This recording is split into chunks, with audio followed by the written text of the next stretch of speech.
ಈ ನಮ್ Bidar government hospital ಅಲ್ಲಿ ಪೇಷಂಟ್ ನ ಇಷ್ಟೊಂದು ಕೀಳಾಗಿ ನೋಡ್ತಾ ಇದಾರ. 2-3 ದಿವಸದಿಂದ ಒಂದು ಪೇಷಂಟ್ ಗೆ ಸರಿಯಾಗಿ ಟ್ರೀಟ್ಮೆಂಟ್ ಆಗಿಲ್ಲ. 100 ಕೋಟಿ ಬಜೆಟ್ ಅಲ್ಲಿ ಆಗಿರೋ ಹಾಸ್ಪಿಟಲ್ ಅಲ್ಲಿ ಕರೆಂಟ್ ಇಲ್ಲ. ಅಲ್ಲಿರೋ ಸ್ಟಾಫ್ ಇನ್ವರ್ಟರ್ಸ್ ಅಲ್ಲಿ ಸೀನಿಯರ್ಸ್ ಗಳಿಗೆ ಲೆಟರ್ ಕೊಟ್ಟಿದೀವಿ ಅಂತ ಹೇಳ್ತಾರೆ.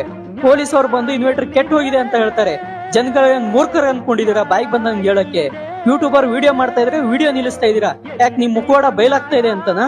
ನಮ್ ಬೀದರಲ್ಲಿ ಒಂದು ಪೇಷಂಟ್ ಗೆ ಸರಿಯಾಗಿ ಟ್ರೀಟ್ಮೆಂಟ್ ಆಗ್ಬೇಕಂದ್ರೆ ಹೈದರಾಬಾದ್ ಸೋಲಾಪುರ್ಗೆ ಕಳಿಸ್ತೀರಾ.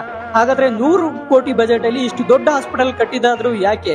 ಬೀದರ್ ಜಿಲ್ಲೆಯ ಪ್ರತಿಯೊಬ್ರು ಹೆಲ್ತ್ ಮಿನಿಸ್ಟರ್ ದಿನೇಶ್ ಗುಂಡೂರಾವ್ ಅವರಿಗೆ ಕಮೆಂಟ್ ನಲ್ಲಿ ಟ್ಯಾಗ್ ಮಾಡಿ, ಹಾಗೆ ಪ್ರತಿಯೊಬ್ಬರಿಗೂ ಮಾನವೀಯತೆಯಿಂದ ಶೇರ್ ಮಾಡಿ. ಮುಂದೆ ಎಷ್ಟು ಜೀವಗಳು ಹೋಗುತ್ತೆ ಅಂತ ಗೊತ್ತಿಲ್ಲ, ದಯಮಾಡಿ ಆದಷ್ಟು ಶೇರ್ ಮಾಡಿ. ಧನ್ಯವಾದ. ಅವ್ ನೀವ್ ಹೇಳ್ಬೇಕು, ಅಪ್ರೋಚ್ ಮಾಡ್ಬೇಕು. ಪೇಷಂಟ್ ಸಾಯ್ಲತ್ತಾರ, ಇಲ್ಲ ನಮಗ ಇನ್ವರ್ಟರ್ ಹಾಕ್ಸಂತ